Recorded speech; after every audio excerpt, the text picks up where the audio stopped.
Let's talk a little bit about The Flood, your latest project. Great album, by the way. It's called Hear Us Out. How did this come together? I had no idea this was in the works, and then all of a sudden there's tracks available and a full album and artwork and a lineup and all that stuff. So tell me how it came about. No, it was, I know Jim Kirkpatrick from FN really well. We're constantly sending each other beer porn, and both beer heads.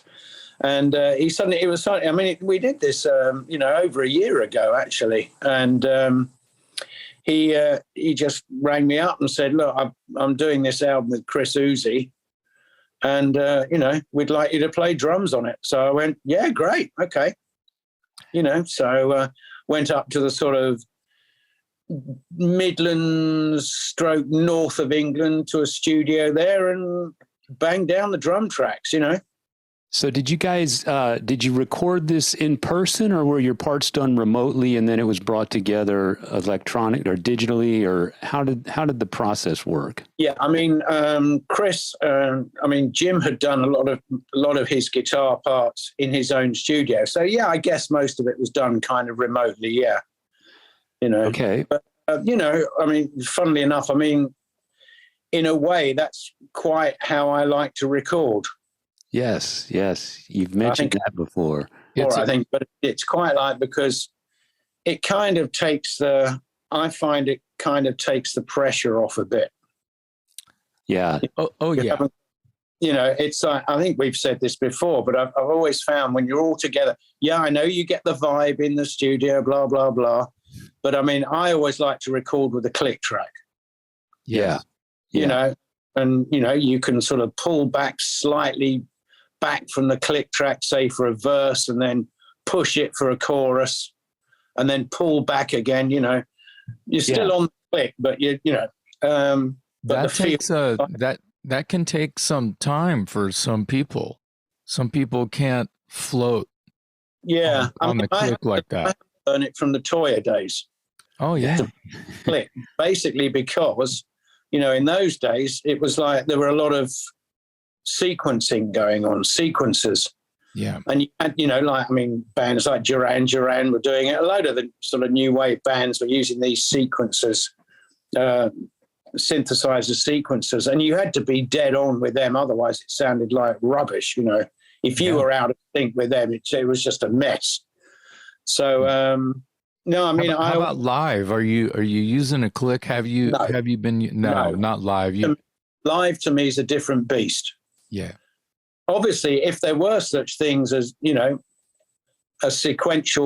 very complicated sequential thing, then you might have to. Yeah. Yeah. Or just have some semblance of a click sort of thing. But no, generally, I don't like to use a click. My thing for live, sorry, I'm jumping away from the record. No, it's okay. My thing from live is if it sounds a bit slow, then it's right. Yeah. Because you've got the adrenaline pushing it. Every drummer's done it. I've been accused of it. Everyone, that's far too fast. Yeah. Yeah. But I try and sort of, if something starts too fast, say someone else has started something, I try and pull it back. Makes all the sense in the world to me. If it feels a bit slow, then you're right where you need to be. Right. Yeah. Yeah, you're fighting your adrenaline. Sorry? Your adrenaline is trying to make you pump it up, and you're going, nope, I'm not going to submit to you. There have been times when I have. Yeah, sure. Every drummer will admit to, and if they don't, they're liars. But no, I like to record remotely because I haven't got to worry about anyone else screwing up a take, right? The middle, because something goes. It's all very well, in my head I know how the song goes, so I'll just keep going. But someone else may come in completely the wrong beat, bar, or whatever. So you end up stopping it. And I think for a drummer, it's, for me personally, I find it's usually between first and fourth takes are my best ones. Because it's kind of fresh. And after that, whoever's screwed it up, might be me, whatever. After that, it's just like, oh God, we just got to get this track done, and you don't go for it. Yeah, yeah. Take risks. You lose some of the from a point of view, for me. Yeah. And so I find, I mean, for instance, the album Sacrifice, the Saxon album Sacrifice, I did the drum tracks on that, including getting drum sounds, in 3 days. Wow. I just hammered it because I was confident with the songs.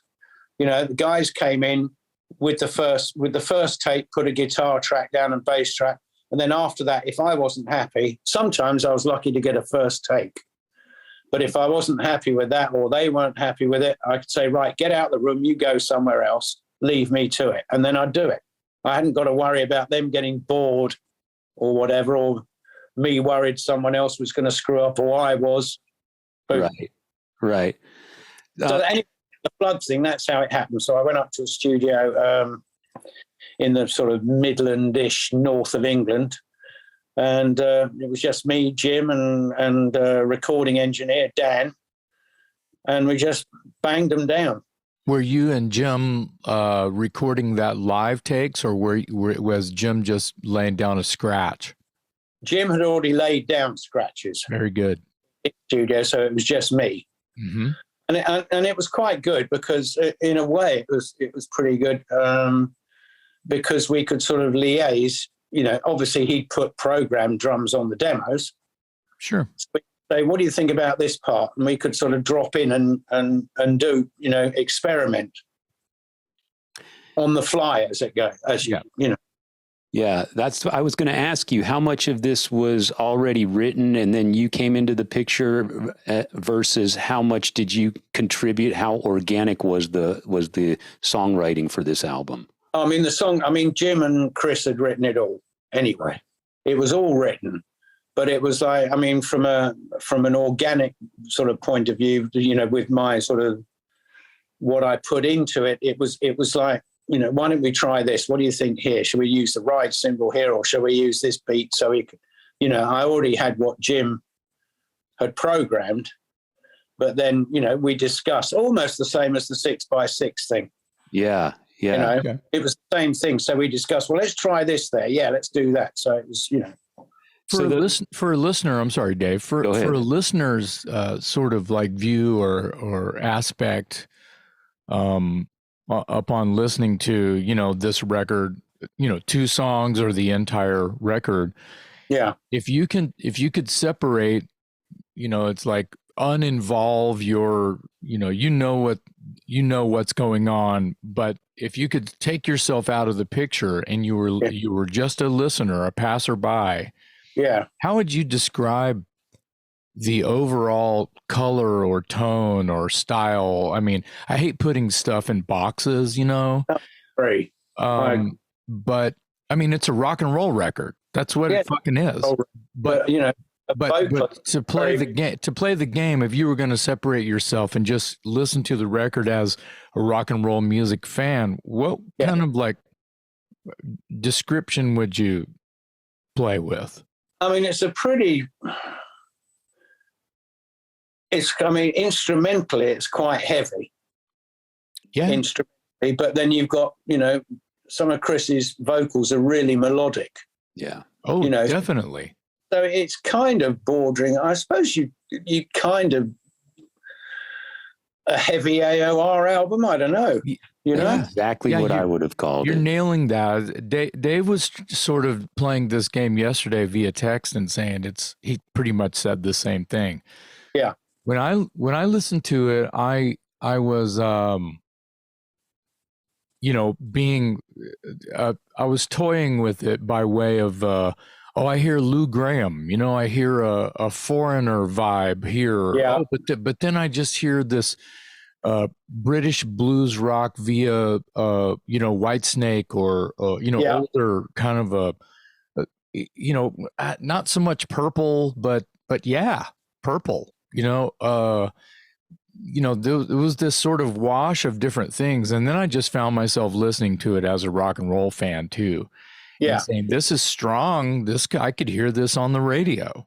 Oh yeah, definitely. I mean, some of the reviews we've been getting have been amazing, actually. And it's definitely some of Jim's heaviest playing. Yeah, man, he's great. I mean, some of the guitar solos on this record are just ripping. Great guitarist. Yeah. And Didge, the original FM keyboard player. I mean, he's put some great stuff on there too.